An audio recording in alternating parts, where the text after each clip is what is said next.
संसार का अंत जैसे जैसे करीब आता है तब क्या होगा, हम उसकी तैयारी कैसे करें।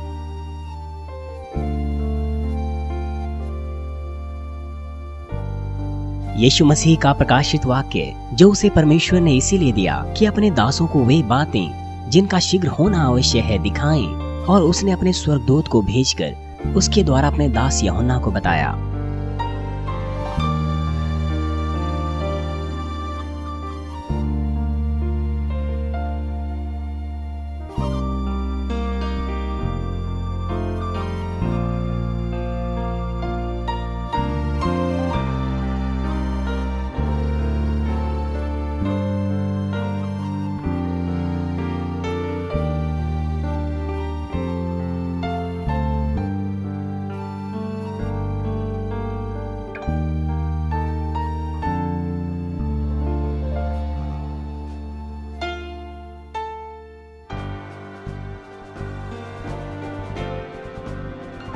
मसीह में प्रिय भाई और बहनों, विश्वविख्यात जागृतिकर्ता डॉक्टर जेरोक ली के संदेशों के द्वारा आप परमेश्वर की गहरे हृदय और इच्छा को समझ सकें और विश्वास की दौड़ को आशा और आनंद से दौड़ सकें।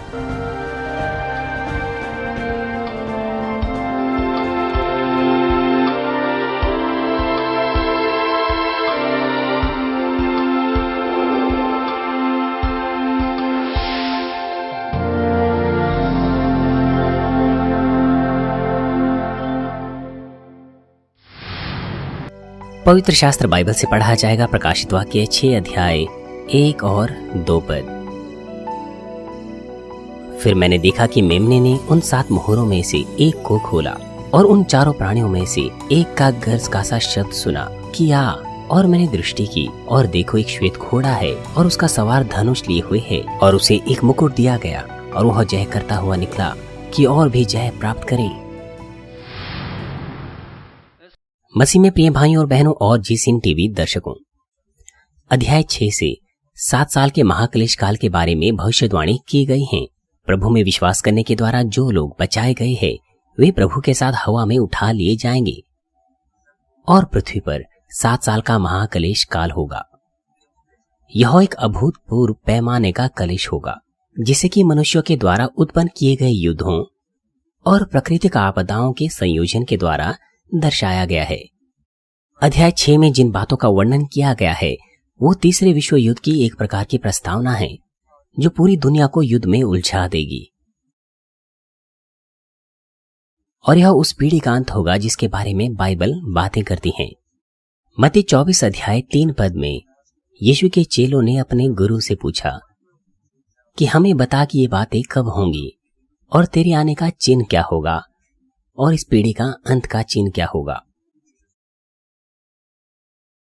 और यीशु 6 पद में उत्तर देता है, तुम लड़ाइयों और लड़ाइयों की चर्चा सुनोगे। देखो घबरा न जाना, क्योंकि इनका होना अवश्य है, परंतु उस समय अंत ना होगा। यहां पर युद्ध केवल एक देश या एक क्षेत्र तक सीमित छोटे संघर्षों को नहीं दर्शाता है, बल्कि ऐसा युद्ध होगा जिसका प्रभाव पूरे संसार पर होगा। इसलिए यहाँ युद्ध पहले और दूसरे विश्व युद्ध को दर्शाते हैं। उन्हें विश्व युद्ध कहा जाता है, जैसे कि पहला और दूसरा विश्व युद्ध। लेकिन यीशु कहते हैं उन चीजों का होना अवश्य है, मगर वो अंत नहीं होगा। वह हमें इस तरह की घटनाओं का संकेत दे रहा है जैसे कि वे 2 युद्ध जो अंत के समय में होंगे। यह ऐसी भयावह घटना होगी जिस पर हर कोई कहेगा कि दुनिया का अंत ऐसे ही होगा, और दुनिया के अंत में होने वाली घटना तीसरा विश्व युद्ध होगी। जैसे ही प्रभु 7 मोहरों को तोड़ना शुरू करते हैं तो पूरी दुनिया तनाव की स्थिति में प्रवेश करेगी जो अंततः एक और विश्व युद्ध की ओर ले जाएगी। प्रकाशित वाक्य 6 अध्याय 1 और 2 पद में लिखा है, फिर मैंने देखा कि मेमने ने उन 7 मोहरों में से एक को खोला और उन 4 प्राणियों में से एक का गर्ज का सा शब्द सुना कि आ। और मैंने दृष्टि की और देखो एक श्वेत घोड़ा है और उसका सवार धनुष लिए हुए है और उसे एक मुकुट दिया गया है और वह जय करता हुआ निकला कि और भी जय प्राप्त करें। जैसे कि लिखा गया है, आपदाओं के संकेत आखिरकार केवल तब प्रकट होगी जब हमारे प्रभु मोहरों को तोड़ते हैं। इसका अर्थ है कि विश्व युद्ध 3 सहित 7 साल के महान क्लेश काल की सभी घटनाएं प्रभु की देखरेख में होंगी। प्रेरित यूहन्ना भी लिखता है कि जैसे ही मेमने ने उन 7 मोहरों में से एक को खोला और मैंने चारों प्राणियों में से एक का गज का सा शब्द सुना। इस प्रकार से 4 जीवित प्राणी जो परमेश्वर से सीधे रूप से प्राप्त आदेशों को पूरा करते हैं, वे इस तरह से शामिल है। इसका मतलब यह है कि सारी की सारी चीजें परमेश्वर की इच्छा और प्रावधान के अनुसार हो रही है, उसकी अनुमति के साथ। परंतु इसका अर्थ यह नहीं है कि परमेश्वर स्वयं इस धरती पर 7 साल के महाक्लेश काल के दौरान आपदाएं लाएगा। भले ही भयानक युद्ध और प्राकृतिक आपदाएं न्याय के नियम के अनुसार टलने से परे होगी, परंतु वो सारी की सारी बातें परमेश्वर के प्रावधान में पूरी होगी, जो सब कुछ पहले से जानता है और सभी बातों की योजना पहले से ही अपने पूर्व ज्ञान के अनुसार बनाता है। और यह तथ्य कि 4 जीवित प्राणियों का शब्द गर्ज का सा है, इसका अर्थ है कि उनके पास बहुत ही महान अधिकार और सामर्थ्य है।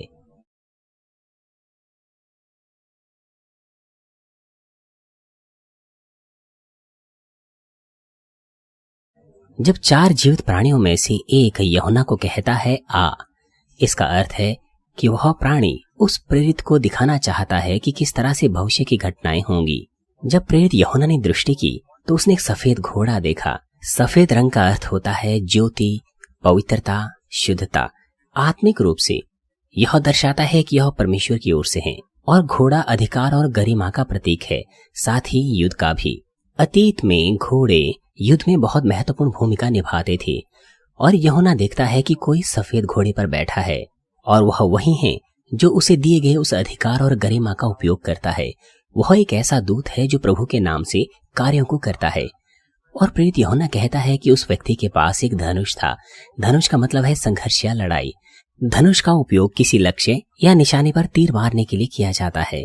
किसी लक्ष्य को पूरा करने की प्रक्रिया में बहुत ही कड़ी प्रतिद्वंद्विता और विवाद उत्पन्न होते हैं। इसलिए यह तथ्य कि प्रभु के दूत के पास एक धनुष था, इसका मतलब है कि मतभेदों के कारण शांति भंग हो जाएगी। और अब यह तथ्य कि उसे मुकुट दिया गया है, इसका अर्थ है कि परमेश्वर उसके साथ है और उसके कामों के साथ।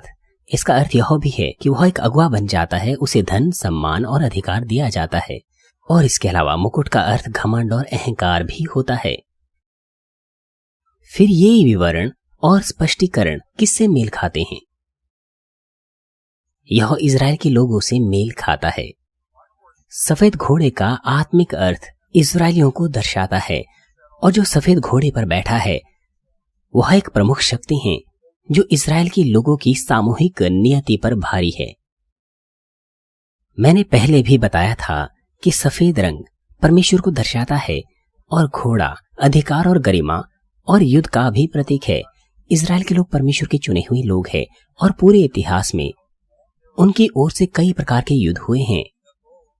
धनुष होने का अर्थ है लक्ष्य प्राप्त करने के लिए मेल का भंग होना, जैसे कि मैं आपको थोड़ी देर बाद भी बताऊंगा। इस्राएल निरंतर अपने पड़ोसियों के साथ विवाद में रहा है अपने लक्ष्यों को प्राप्त करने के लिए। इन तमाम चीजों के बावजूद भी इजराइल के लोग प्रभु के संरक्षण में और समर्थन में दुनिया के कई हिस्सों में धन, सम्मान और अधिकार का आनंद लेते हैं। इस कारण से वे खुद पर गर्व करते हैं और अभिमानी हैं। और यह अहंकार इस तथ्य से आता है कि वे परमेश्वर के चुने हुए लोग हैं और हमेशा उसकी संरक्षण में विजयी होते हैं। इसे इस रूप में चित्रित किया गया है कि उसे एक मुकुट दिया गया है। आइए हम इजराइल के लोगों के बारे में गहराई से जानकारी लें, ताकि हम बेहतर समझ सकें कि हमने अब तक क्या क्या सुना है। यूहन्ना 19 अध्याय 23 पद में और 24 पद में हम इस तरह से पढ़ते हैं, जब सिपाही यीशु को क्रूस पर चढ़ा चुके तो उसके कपड़े लेकर 4 भाग किए। उन्होंने यीशु के कपड़ों को लेकर के 4 हिस्सों में बांट दिया, हर सिपाही के लिए एक भाग, और कुर्ता भी लिया, परंतु कुर्ता बिन सियौन ऊपर से नीचे तक बुना हुआ था। इसीलिए उन्होंने आपस में कहा, हाँ, वो जो कुर्ता था वो बिन सियौन का था, एक टुकड़ा था। इसलिए उन्होंने आपस में कहा, हम इसे ना फाड़ें, परंतु इस पर चिट्ठी डालें कि वह किसका होगा। बाहरी कपड़ा 4 भागों में बांटा गया, मगर कुर्ते के लिए उन्होंने चिट्ठियां डाली। यह इसीलिए हुआ कि पवित्र शास्त्र की बात पूरी हो कि उन्होंने मेरे कपड़े आपस में बांट लिए और मेरे वस्त्र पर चिट्ठी डाली। और मैं आपको पहले से ही बता चुका हूं कि इस आयत का आत्मिक अर्थ क्या है क्रूस के संदेश के प्रचारों में। संक्षिप्त रूप से कहूं तो प्रभु के वस्त्र इस्राएली लोगों को दर्शाते हैं। यीशु इस्राएल का राजाओं का राजा है और प्रभुओं का प्रभु है, और वह राजा है और इस्राएल का उद्धार करता है। यीशु के वस्त्र इस्राएलियों को दर्शाते हैं। 4 भागों में उसके वस्त्रों को फाड़ देने का मतलब है शारीरिक रूप से जो इस्राएली लोग हैं वो तितर बितर हो जाएंगे, परंतु वह कुर्ता जो बिन सियोन का ऊपर से लेकर नीचे तक था, इसलिए सिपाहियों ने उसे नहीं फाड़ा, जिसका अर्थ यह है कि इस्राएली लोगों का भीतरी हृदय ना ही बिखरेगा और ना ही बटेगा। जैसे कि लिखा है, वर्ष 70 एडी में यरूशलेम को रोमन जनरल टाइटस द्वारा पूरी तरह से नष्ट कर दिया गया था और इज़राइल का अस्तित्व समाप्त हो गया था। शरीर नाशमान है और जो बचे हुए थे वे दुनिया भर में बिखर गए थे और उनके वंशज अभी भी बिखरे हुए हैं और दुनिया के कई अलग अलग हिस्सों में रह रहे हैं। हालांकि भले ही उनका देश नष्ट हो गया था और वे अभी भी बिखरे हुए हैं, मगर फिर भी उनके भीतरी हृदय को जो परमेश्वर के प्रति था, ना तो कोई उसे दूर कर सका ना नष्ट कर सका।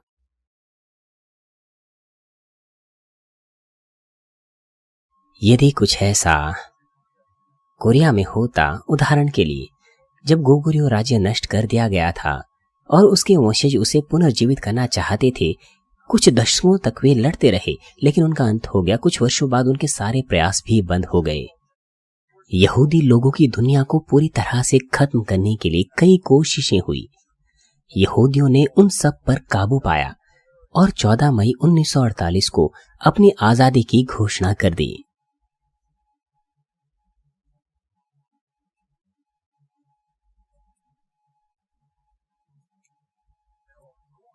विश्व इतिहास में इज़राइल के लोगों की तुलना में कोई अन्य लोग ऐसे नहीं हैं जिन्होंने अपने स्वतंत्र राष्ट्र और सरकार को फिर से स्थापित किया।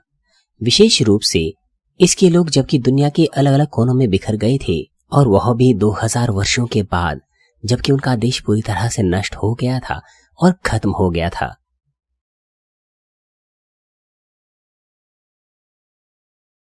आइए हम उदाहरण लेंगे कोरिया के 3 राज्यों का, गोगुर्यो, बैक्चे और सिला के वंशज, जिनमें से अंतिम लगभग 1100 वर्ष पहले तक बना रहा। क्या होगा यदि कोरियाई सरकार आज इस बात की घोषणा कर दें कि गोगुर्यो राज्य का पूर्व क्षेत्र वर्तमान में मंचूरिया और चीन के लियाडोंग प्रायद्वीप वो कोरिया के हैं? तो फिर क्या होगा? क्या चीन ये कहेगा कि हाँ ठीक है, 1500 साल पहले ये जगह गोगुर्यो की थी, ठीक है? क्या बाकी दुनिया इस दावे को मान्यता देगी? हालांकि एक बार ये हमारा क्षेत्र हुआ करता था, मगर क्या हम उसे वापस मांग सकते हैं? मगर इज़राइल के मामले में केवल 2000 वर्ष ही हुए हैं, उसके सभी लोग बिखर गए थे, मगर फिर भी 14 मई 1948 को इज़राइलियों ने अपनी स्वतंत्रता की घोषणा की। यजेकिएल समेत बाइबल में भविष्यवाणियां की गई हैं और ये सारी बातें पूरी हुई हैं। यहूदियों ने, इस्राएली लोगों ने इसे संभव बनाया है। यह केवल इसीलिए संभव हो पाया क्योंकि कई वर्षों तक परमेश्वर के प्रति उनका भीतरी हृदय कभी नहीं बदला है। उन्होंने इस विशाल लक्ष्य को एक दृढ़ इच्छा के साथ हासिल किया कि वे उस प्रतिज्ञा के देश को वापस ले लेंगे जो परमेश्वर ने उन्हें दिया था। और इस हिसाब से इस्राएली लोगों का गर्व और भी कहीं अधिक बढ़ा है। वो कुर्ता जो बिन सियोन का था, एक टुकड़े था, उसे नहीं फाड़ा गया। दूसरे शब्दों में इजरायलियों का भीतरी हृदय और परमेश्वर में उनका विश्वास किसी के द्वारा ना तो नष्ट और ना ही छीना जा सकता है। इसलिए जब समय आया तो उन्होंने अपनी स्वतंत्रता की घोषणा की, जैसे कि पुराने नियम में इसकी भविष्यवाणी की गई थी। यह विचार कि वे परमेश्वर के चुने हुए लोग हैं और वे किसी भी अन्य लोगों से बेहतर है, अभी भी उनकी हृदय की गहराई में छपे हुए हैं। लेकिन यह विचार अहंकार और स्वार्थ में बदल गया और इस वजह से पड़ोसी देशों के साथ मेल मिलाप पूर्वक रहना बिल्कुल असंभव हो गया। इजराइल और अन्य मध्य पूर्व देशों में अभी भी तनाव है और इजराइल अपनी आजादी के बाद से युद्ध और युद्ध की स्थिति में लगातार चलता रहा है।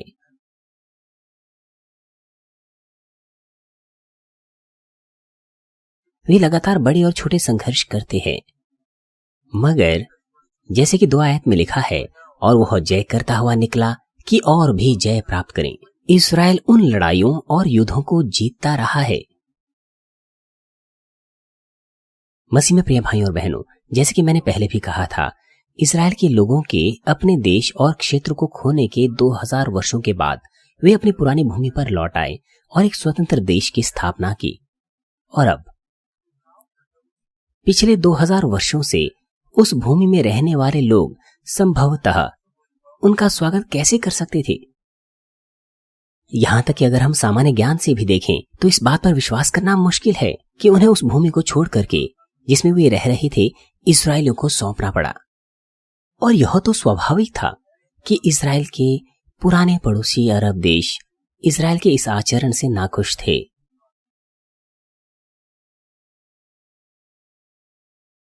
और जब अगले दिन 14 मई 1948 को इस्राएल ने अपनी स्वतंत्रता की घोषणा की, तो 15 मई को अगले दिन ही अरब देशों ने इस्राएलियों पर हमला कर दिया। यह तथाकथित अरब इस्राएल युद्ध है, जो आने वाले कई अरब इस्राएली युद्धों में से पहला है। उस समय इस्राएल की सेना आकार में बहुत छोटी थी और सशस्त्र की हालत बहुत बुरी थी, लेकिन उनकी एकजुट ताकत ने उन्हें भारी जीत दिलाई। और दूसरा अरब इस्राएल युद्ध, जिसे स्वेज संकट भी कहा जाता है, अक्टूबर 1956 में हुआ और फिर से इस्राएली विजय हुआ। और तीसरा अरब इस्राएली युद्ध, जो 5 जून 1967 को हुआ था, आज उसे 6 डे वॉर के रूप में जाना जाता है। अरब के सभी मित्र देशों ने एक बार फिर से इस्राएल पर हमला किया, लेकिन 6 दिनों में इस्राएल ने उन्हें हरा दिया। इस्राएलियों को खाली 6 दिन लगे अपने पड़ोसी देशों पर हावी होने के लिए। इस्राएल ने गाजा पट्टी, सिनाई प्रायद्वीप, वेस्ट बैंक और गोल्डन हाइट्स पर नियंत्रण प्राप्त किया।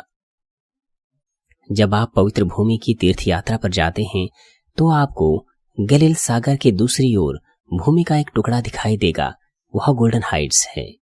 गोल्डन हाइट्स के अलावा इस्राएल ने गाजा पट्टी और सिनाई प्रायद्वीप सहित अन्य क्षेत्रों पर भी नियंत्रण प्राप्त किया। यदि आप मिस्र से तट से गुजरते हुए इस्राएल की यात्रा करें तो आप सिनाई प्रायद्वीप से गुजरेंगे। इस्राएल ने पूर्वी यरूशलेम पर भी अपना नियंत्रण प्राप्त किया और बाद में बड़ी समृद्धि का आनंद लिया। एक बहुत ही प्रसिद्ध किस्सा है। युद्ध की एक परिषद के दौरान इस्राएली सशस्त्र बलों में एक सामान्य प्रभारी ने प्रार्थना की। उसने अपने बैटन को ऊंचा उठा दिया और प्रार्थना की कि परमेश्वर कृपया इस युद्ध को 6 दिनों में खत्म कर दीजिए ताकि हम सबत को पवित्र मान सकें। उस वक्त वह कहानी बहुत प्रसिद्ध हुई। क्या वह जनरल दयान था? वह एक आंख की दृष्टि खो चुका था। मुझे लग रहा है कि वो जनरल दयान था। ये बहुत लंबे समय पहले की बात है, मेरी याददाश्त धुंधली है। इस्राएली सशस्त्र बल का नेतृत्व करते हुए जो प्रार्थना उसने की थी, उसे उसका उत्तर मिल गया। बाद में चौथे अरब इस्राएली युद्ध, जिसे द यौम किपुर युद्ध के रूप में भी जाना जाता है, 1973 में हुआ और एक बार फिर से इस्राएल ने अरब गठबंधन को हरा दिया। इनके अलावा अरब राष्ट्रों और इस्राएल के बीच कई बड़े और छोटे संघर्ष हुए हैं और इसने अपने विरोधियों को हर बार हराया है। यहाँ तक कि अरब देशों ने 6 दिनों तक इसराइल के विरुद्ध लड़ाई लड़ी, मगर इसराइलियों को सिर्फ 6 दिन ही लगे उन्हें हराने में। प्यारे भाइयों बहनों, दूसरा इतिहास 20 अध्याय में मोआबियों और अम्मोनियों ने और उनके साथ कई मुन्नियों ने युद्ध करने के लिए यहूदा पर चढ़ाई की, और उस वक्त यहोशापात राजा था और प्रभु का आत्मा यजीएल नामक व्यक्ति के ऊपर उतरा और उसके द्वारा परमेश्वर का वचन इजरायलियों के ऊपर प्रकट किया गया। दूसरा इतिहास 20 अध्याय 15 पद में लिखा है, और वह कहने लगा, हे सब यहूदियों, हे यरूशलेम के रहने वालों और राजा यहोशापात, तुम सब ध्यान दो, यहोवा तुमसे यूं कहता है कि तुम इस बड़ी भीड़ से मत डरो, ना तुम्हारा मन कच्चा हो, क्योंकि युद्ध तुम्हारा नहीं परमेश्वर का है। प्यारे भाई और बहनों, जब परमेश्वर कुछ बोलता या भविष्यवाणी करता है, वे सभी की सभी पूरी होती हैं। जब मैंने आपको कुछ भी घोषणा या भविष्यवाणी की, क्या वे सब पूरी नहीं हुई? मैं हमेशा घोषणा करता हूँ और भविष्यवाणी करता हूँ, कुछ होने के बाद नहीं बल्कि पहले ही। इस साल की समर रिट्रीट से पहले, अगस्त के पहले सप्ताह में मैंने घोषणा की थी, भविष्यवाणी की थी, रिट्रीट से एक सप्ताह पहले, कि परमेश्वर तापमान को गिरा देगा और अनगिनत ड्रैगन फ्लाइज को भेजेगा, कि कोई भी मच्छर, कीट, मक्खियां नहीं होंगी, ना कोई अन्य कीट पतंगे होंगे। क्यों? क्योंकि ड्रैगन फ्लाइज उन सभी को पकड़कर खा जाती हैं। आप सभी लोग इसके गवाह हैं। रिट्रीट के दौरान रिट्रीट कई अलग अलग स्थानों पर हुई हैं, लेकिन मच्छरों पर किसी की भी नजर नहीं गई या किसी को मच्छरों ने नहीं काटा। बजाय इसके ड्रैगन फ्लाइज आपकी उंगलियों, नाक और आपके माथे पर बैठ गई। इसलिए मैंने ड्रैगन फ्लाइज को प्रकट होने का कारण बनाया। इस साल मैंने पहले ही घोषणा कर दी थी कि कोई भी मच्छर हमें नहीं काटेगा, और सभी घटनाएं ठीक उसी तरह से हुई जैसे भविष्यवाणी की गई थी। सैकड़ों, हजारों, दसों हजारों ड्रैगन फ्लाइज दिखाई दी। मान्य सदस्यों के घरों में, उनके कार्यशालाओं में, उनके व्यवसाय के स्थानों में, और जिस दिन मैंने कार्यक्रम का समापन किया, वे सब गायब हो गई, ताकि पारिस्थितिकी तंत्र कायम रह सके। ड्रैगन फ्लाइज को वापस अपने घर लौटना था और अंडे देने थे, और उनके गायब होने की जो पहली तारीख थी जो मैंने बताई थी, वो 31 अगस्त थी, और 1 सितंबर से ही फिर से मच्छर दिखाई देने लग गए थे, और आप में से कुछ को उन्होंने काटा भी। और जो दूसरी तिथि जो मैंने बताई थी, वो मेरी अपनी छुट्टी के दौरान थी, और मैंने कहा था कि परमेश्वर कुछ ड्रैगन फ्लाइज को रहने देंगे। और जो तीसरी तिथि थी, वह थी चुसक के अंत तक, और ड्रैगन फ्लाइज केवल आवश्यक स्थानों पर ही दिखाई दी। इस तरह से जुलाई और अगस्त के अंत तक आप अपनी ज्यादातर गर्मियों को बिना मच्छरों के बिताते हैं। आपको मच्छर मारने के लिए कोई स्प्रे नहीं करना पड़ता। मैंने कहा था कि 31 अगस्त को ड्रैगन फ्लाइज सभी गायब हो जाएंगी, और वो वैसे ही हुई। और अगले दिन ही 1 सितंबर को आपने देखा कि मच्छर कैसे फिर से दिखाई दे रहे थे। मैंने हमेशा पहले से ही घोषणा की है, और आप सभी ने उनको देखा है, छुआ है, उनका अनुभव किया है। इसलिए बाइबल कहती है कि मत डर, ना तुम्हारा मन कच्चा हो इस बड़ी भीड़ से, क्योंकि युद्ध तुम्हारा नहीं परमेश्वर का है। जैसे कि इस बाइबल पाठ में लिखा है, हर युद्ध परमेश्वर का है। याद रखिए, युद्ध के साथ साथ जीवन, मृत्यु, भाग्य अभाग्य और विश्व इतिहास का हर पहलू परमेश्वर की देखरेख में चलता है। इसीलिए भले ही इजरायली लोग शारीरिक रूप से कमजोर और शक्तिहीन लग रहे थे, पर जब उन्होंने परमेश्वर को प्रसन्न किया और परमेश्वर के वचनानुसार जिए, तो परमेश्वर उनके साथ रहा और वे हमेशा विजयी रहे। परंतु चाहे शारीरिक रूप से उनके पास कितनी ही संपत्ति क्यों ना थी, परंतु जब वे परमेश्वर से फिर गए और उसके वचनानुसार नहीं जिए, तो इस्राएली लोग अपने पड़ोसियों के हमला के शिकार हो गए और हार का सामना करना पड़ा।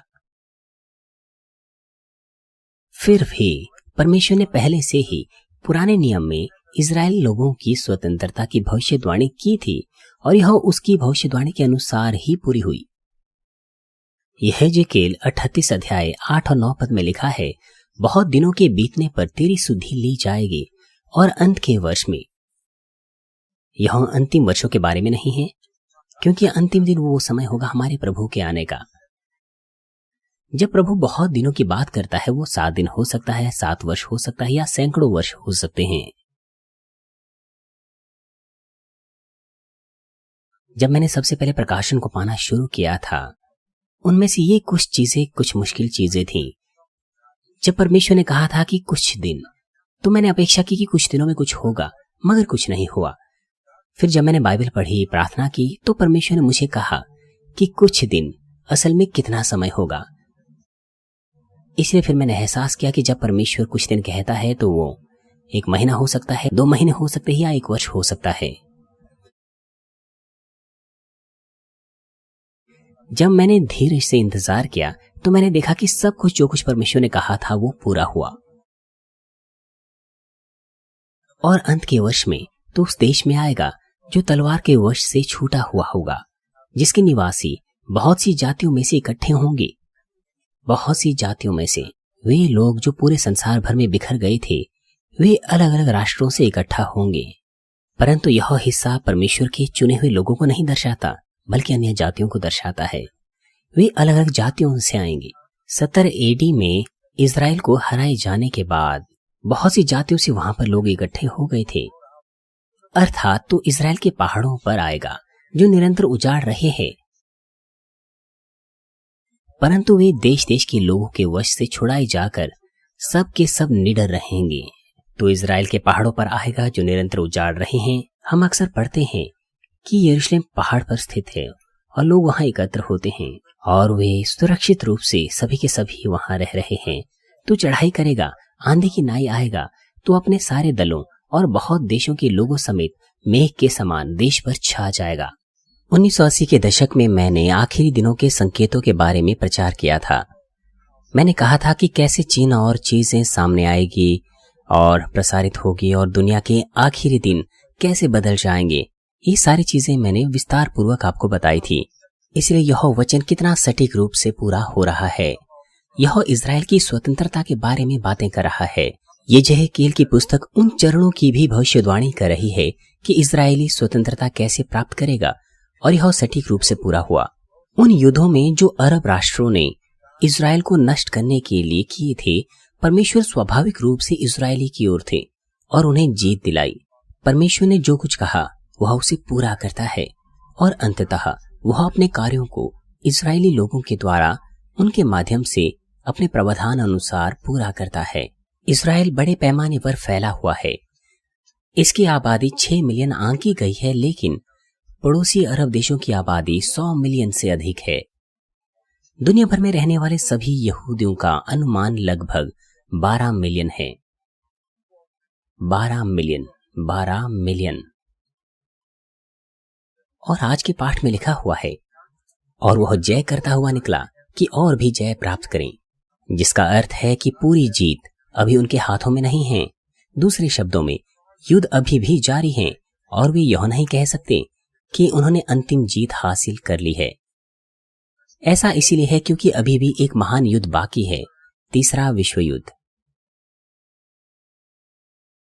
दरअसल पहले और दूसरे विश्व युद्ध दोनों के प्रकोप में इजराइल के लोग भी गहराई से शामिल थे और वे फिर से आने वाले तीसरे विश्व युद्ध के साथ निकटता से जुड़े होंगे। वह भूमि जहां इजराइल और उसके पड़ोसी देश स्थित है, वह प्रारंभिक बिंदु है जहां से परमेश्वर ने मानव जुताई की प्रक्रिया को शुरू किया था, और परमेश्वर की मनुष्य खेती का अंत भी दुनिया के इसी हिस्से पर केंद्रित होगा। इजराइल उसी क्षेत्र के केंद्र में है और अरब देशों और इजराइल के बीच में युद्धों के कारण तीसरा विश्व युद्ध होगा और इस युद्ध में मनुष्य जाति का विनाश होगा। इस तरह से इजराइल मनुष्य जाति के इतिहास के अंत में एक महत्वपूर्ण भूमिका निभाएगा और सभी परिस्थितियां और तमाम शर्तें वर्तमान में उसी छोर की ओर आकार ले रही है। एक बार फिर से हमें याद दिलाया जा रहा है इन तमाम चीजों के मध्य में कि परमेश्वर कितना विश्वास योग्य है उन बातों को पूरा करने के लिए जिसकी प्रतिज्ञा उसने मिस्र राष्ट्र के द्वारा की थी।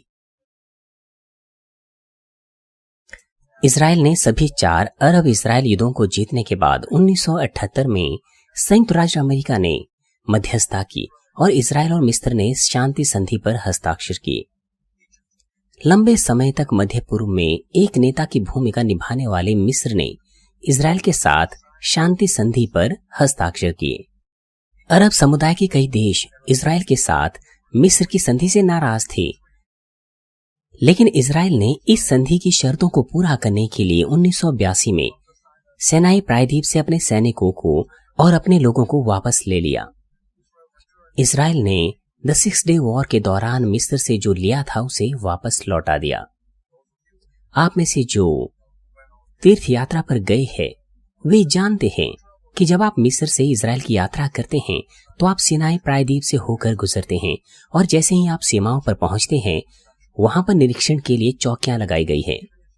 तो भले ही आप लाल सागर के साथ पूर्वी दिशा में या रेगिस्तान की ओर भूमध्य सागर के किनारे पश्चिमी किनारे पर हो,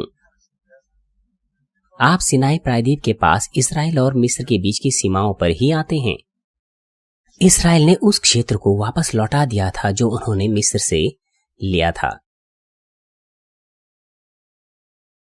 लेकिन ये सभी घटनाएं संयोग से नहीं हुई, वे सभी की सभी परमेश्वर की इच्छा अनुसार प्रसारित हुई हैं, जैसे कि बाइबल में दर्ज है।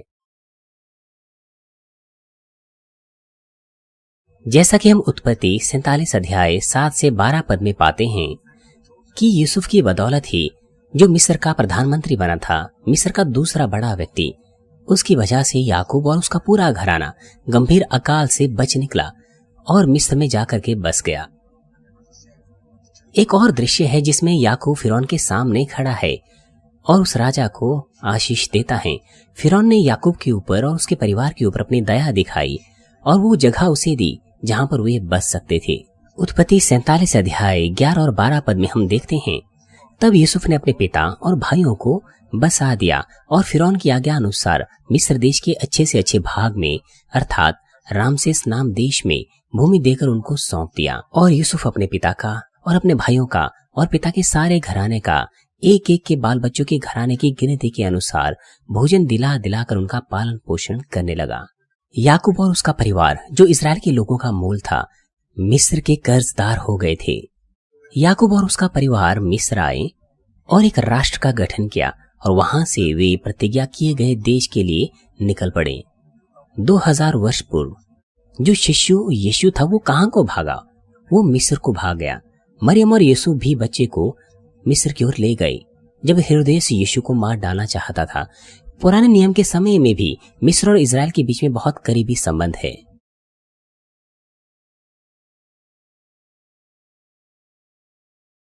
इसलिए परमेश्वर ने उनके वंशों से कहा था, व्यवस्था विवरण 23 अध्याय 7 पद में, किसी मिस्री से भी घृणा ना करना क्योंकि उसके देश में तू परदेशी होकर रहा था।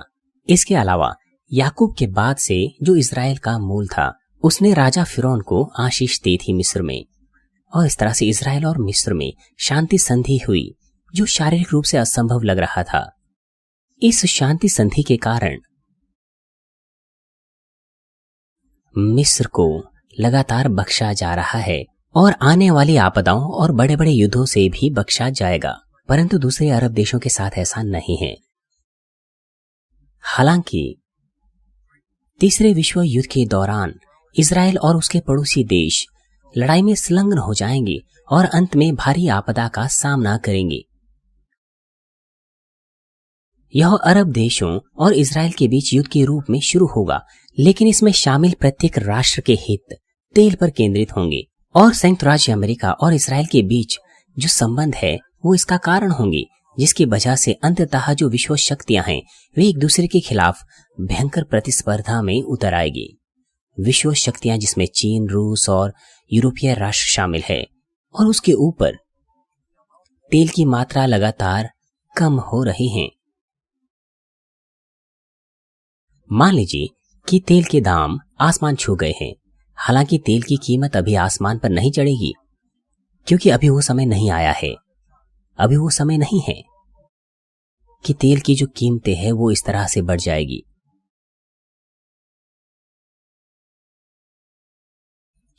इसलिए विश्व शक्तियां हमेशा तेल की वजह से मध्य पूर्व पर निर्भर रहती हैं। हो सकता है कि निर्भर रहना वो उपयुक्त शब्द ना हो, लेकिन आपको समझ आ गया है कि नहीं? विश्व शक्तियां वहां भयंकर प्रतिस्पर्धा में संलग्न हो जाएगी।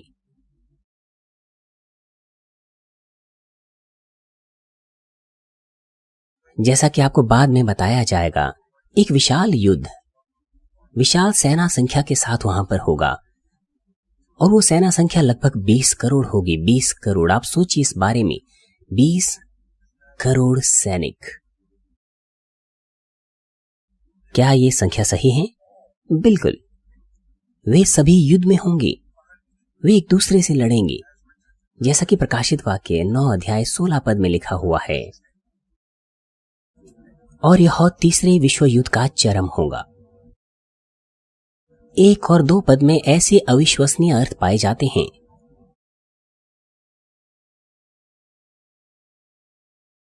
अगले सत्र में मैं आपको अर्थ बताऊंगा लाल घोड़े का और काले घोड़े का, और वो शर्तें और वो परिस्थितियां जिनके तहत पूरी दुनिया को युद्ध में झोंक दिया जाएगा। मसीह में प्रिय भाइयों और बहनों, अरब राष्ट्रों और इस्राएल के बीच महायुद्ध और आने वाले विश्व युद्ध ऐसी घटनाएं हैं जो पृथ्वी पर घटित होंगी, जहां परमेश्वर के बचाए हुए लोग नहीं रहेंगे। इनमें से किसी भी घटना का आपसे कोई लेना देना नहीं है, क्योंकि ये सारी घटनाएं उसके बाद होगी जब हमारा प्रभु हवा में वापस आएगा और हम हवा में उठा लिए जाएंगे। इसीलिए यह ऐसा कुछ नहीं है जिससे आपको डरने की जरूरत हो, लेकिन उन लोगों के लिए जिन्हें हवा में नहीं उठाया जाएगा, ये ऐसी घटनाएं हैं जिनमें से उन्हें गुजरना होगा, और यह बहुत ही डरावनी है। और वे जो भी देखेंगे वे सभी कल्पनाओं से परे क्रूरता होंगी। वे आश्चर्य करेंगे कि ऐसी चीजें कैसे हो सकती हैं। मैं कहता हूं कि वे 666 प्राप्त करने के लिए मजबूर किए जाएंगे, लेकिन वे आश्चर्य में होंगे कि ऐसी चीजें कैसे हो सकती हैं। परंतु ये चीजें होगी, वे होगी बिल्कुल वैसे ही जैसे परमेश्वर ने मुझ पर प्रकट किया है।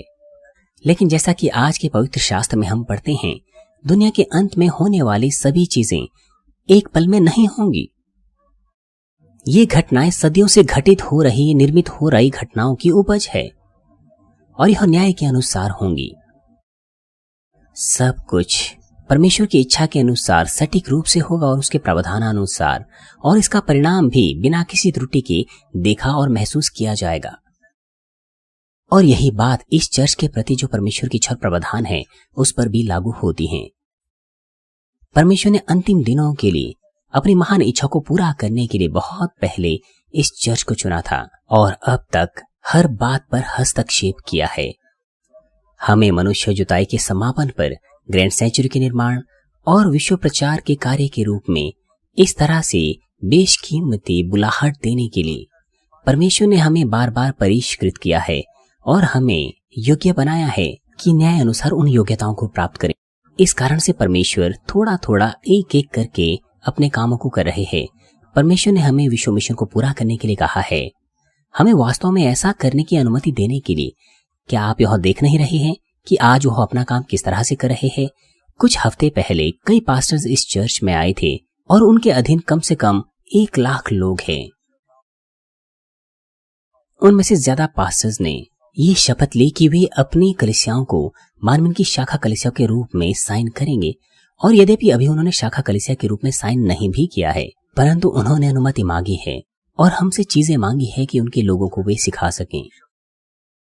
दुनिया भर में कलीसियाओं और बिशपों ने अपनी इच्छा को व्यक्त किया है कि वे हमारी शाखा कलीसिया बनना चाहते हैं या फिर वो हमारे मिशनरी बनना चाहते हैं।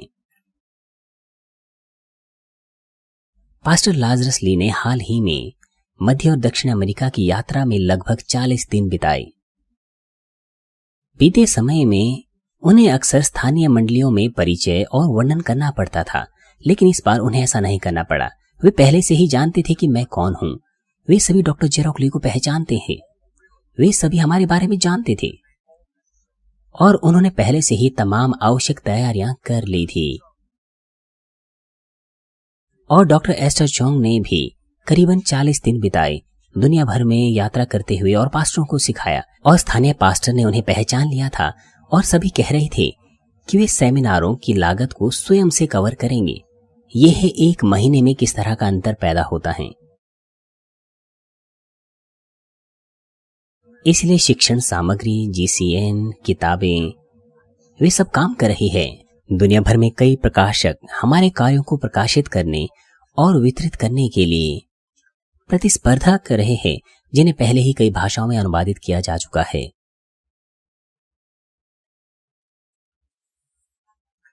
कई चीजें जिनके लिए आप और मैं प्रार्थना कर रहे हैं, विश्व मिशन को पूरा करना, अब वे प्रकट हो रही हैं। क्या वो बातें सिर्फ ऐसे ही होती हैं? वे सभी चिन्ह, चमत्कार, परमेश्वर की सामर्थ्य वो प्रार्थना के द्वारा प्रकट होते हैं। परमेश्वर की सामर्थ्य, चिन्ह और चमत्कार के प्रकट होने के बगैर ये सारी चीजें कैसे संभव हो सकती थी?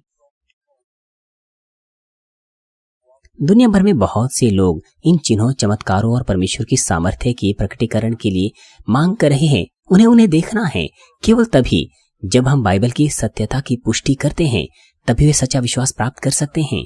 इसलिए बहुत से चिन्हों, चमत्कार और परमेश्वर की सामर्थ्य उन्हें आज प्रकट होना है, ताकि वे लोग बाइबल की सत्यता पर विश्वास कर सके और सच्चा विश्वास प्राप्त कर सके। केवल ज्ञान के रूप में विश्वास उन्हें उद्धार नहीं दे सकता। कहां बाइबल में लिखा है कि ज्ञान के रूप में आपको विश्वास से उद्धार मिल जाएगा?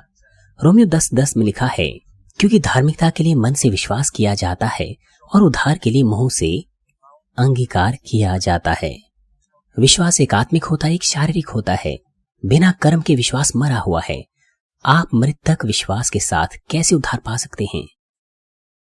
बिना आत्मा के शरीर मरा हुआ है।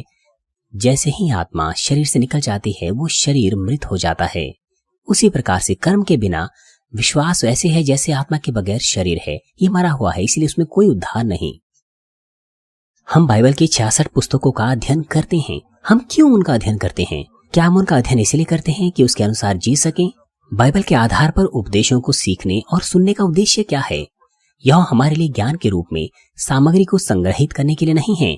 हमें उन्हें सुनना चाहिए, उसके द्वारा जीना है और हमारे पिता और प्रभु की छवि को पुनः प्राप्त करना है। इसलिए हम मसीह में चल रहे हैं और इस धरती पर हमारी खेती की जा रही है। क्या बाइबल ये कहती है कि यदि हम चर्च जाएंगे तो हम सबका उद्धार हो जाएगा? हमें हर प्रकार की बुराई को दूर करना है, हर प्रकार की बुराई से बचे रहना है, यहाँ तक कि छोटे से छोटे पाप से भी। हमारा प्रभु, उसके चेले प्रेरित पौलुस, वो बार बार हमें बताते हैं कि चाहे वह बुराई कितनी ही छोटी क्यों ना हो, हमें हर प्रकार की बुराई से बचे रहना चाहिए। पापों को दूर करना है, संसार से समझौता नहीं करना है, उससे मित्रता नहीं करनी है। यदि आप संसार से प्रेम करें तो परमेश्वर का प्रेम तुम में नहीं। हमने उन्हें पढ़ा है, सुना है, लेकिन अभी भी आप संसार से मित्रवत होते हैं, संसार से प्रेम करते हैं। कैसे आप परमेश्वर से मिल सकते हैं? कैसे आप अनुभव कर सकते हैं? क्योंकि आप हमेशा परमेश्वर के वचनानुसार जीते हैं, इसलिए आप उसे मिलते हैं, उसका अनुभव करते हैं, इसलिए आपको उत्तर प्राप्त होते हैं। आप में से कुछ लोग अपनी गलती की वजह से कार दुर्घटना का शिकार हो जाते हैं और कार टूट जाती है, परंतु आप लोग सुरक्षित रहते हैं। मानवीय के सदस्य चाहे कोरिया में हो या विदेशों में, आप लोगों की कार दुर्घटनाएं हुई हैं, लेकिन तो भी आप में से किसी एक को भी कोई दिमागी चोट नहीं लगी है या कोई भारी चोट। किसी भी कार दुर्घटना में सिर पर चोट लगना बड़ा आसान होता है, परंतु मानव के सदस्य वे हमेशा सुरक्षित रहे हैं सिर की चोट से। क्यों? क्योंकि अगर आपके सिर पर चोट लगेगी तो आप विकलांग हो जाएंगे, इसलिए परमेश्वर आपको सिर की चोट से बचाता है। हो सकता है यहाँ वहां आपकी हड्डी टूट जाए यदि आप प्रभु के दिन को पवित्र ना माने या आपने उचित दशमांश ना दिया हो, मगर वो जिन्होंने प्रभु के दिन को पवित्र माना है, संपूर्ण दशमांश दिया है, परमेश्वर निश्चित रूप से आपको सुरक्षित रखता है बिना किसी फ्रैक्चर के, चाहे आपकी कार टूट फूट क्यों ना जाए। आप में से बहुतों ने इस चीज को देखा है, आप गवाह है।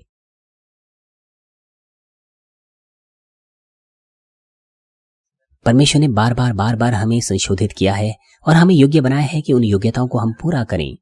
हालांकि प्रकाशित वाक्य के इन संदेशों के द्वारा विश्व इतिहास के प्रभाव को समझना हमारे लिए महत्वपूर्ण है, परंतु उसी समय मुझे आशा है कि आप अपने हृदय में विश्वास करें कि परमेश्वर की इच्छा और प्रावधान सटीक रूप से पूरा होंगे और आप उससे ताकत प्राप्त करने पाएं। क्या मैंने आपको बहुत से चिन्हों और चमत्कार इस वर्ष नहीं दिखाए हैं? बहुत से चिन्हों, चमत्कार। क्या आप भर गए हैं उनका अनुभव करने के द्वारा? क्या आपने बहुत सा सुन लिया है? लेकिन जिस तरह से आप भूखे रहते हैं और फिर आप खाने के लिए तरसते हैं, चाहे आपने कितना ही क्यों ना खा लिया हो, चिन्हों चमत्कार के साथ भी ऐसा ही है। चाहे कितना अक्सर आप उन्हें क्यों ना देखें, इसका कोई फर्क नहीं पड़ता, आप उन्हें बार बार देखना चाहेंगे। और अब आगे मैं आपको क्या दिखाऊं? आप भविष्य में और भी बड़ी चीजें देखेंगे। केवल बड़ी चीजें। मैं हमेशा आपको बड़ी बड़ी चीजें दिखाता हूं जब परमेश्वर अपना काम करते हैं। मैंने हमेशा आपको वो चीजें दिखाई है जो अतीत से कहीं ज्यादा बड़ी हैं। परमेश्वर ने एक बार मुझे कहा था कि कुछ चिन्ह और आश्चर्य कर्म हमारी समझ के लिए इतने बड़े हैं कि हम उन्हें देखते हुए भी विश्वास नहीं करते, क्योंकि चिन्हों और आश्चर्य कर्मों का आकार और दायरा इतना बड़ा है कि ऐसे चिन्हों और चमत्कारों को देखने के द्वारा ये अविश्वसनीय होंगे। हालांकि मैं अक्सर उन्हें दिखाता रहूंगा। कृपया आप भी आत्मिक विश्वास से विश्वास करें कि पिता परमेश्वर का प्रावधान इस कलीसिया के लिए, आपके और मेरे लिए, वो भी निश्चित रूप से पूरा होगा। जैसे कि परमेश्वर कहते हैं कि मुझे एक मनुष्य यिशै का पुत्र दाऊद मेरे मन के अनुसार मिल गया है, वही मेरी सारी इच्छा पूरी करेगा। परमेश्वर की सारी इच्छा आपके द्वारा पूरी होने पाए, जो पिता परमेश्वर की हृदय के सदृश बन गए हैं। हमारे प्रभु यीशु मसीह के नाम से मैं प्रार्थना करता हूं। आइए संदेश पर सोचते हुए सब साथ मिलकर प्रार्थना करेंगे। हालेलुया। पिता परमेश्वर, आपके अनुग्रह और प्रेम के लिए आपका धन्यवाद। पिता, हमें आशीष दीजिए कि जो संदेश हमने आज सुना है वो हमें जीवन और विश्वास बनने पाए। पिता, हम लगातार प्रकाशित वाक्य के संदेशों को सुन रहे हैं। हमारी मदद कीजिए कि हम जागृत रहें और भी मेहनत से प्रार्थना करें और अंतिम दिनों के लिए खुद को हमारे प्रभु की सुंदर दुल्हन के रूप में तैयार कर सकें। सूरज के नीचे सब कुछ व्यर्थ है, आपने हमें बताया है। हमारी मदद कीजिए कि हम अनंत चीजों का अनुसरण करें और स्वर्ग और नए यरूशलेम की ओर दौड़ने पाएं। पिता परमेश्वर, आपका धन्यवाद। हमारे प्रभु यीशु मसीह के नाम से मैं प्रार्थना करता हूं। आमीन।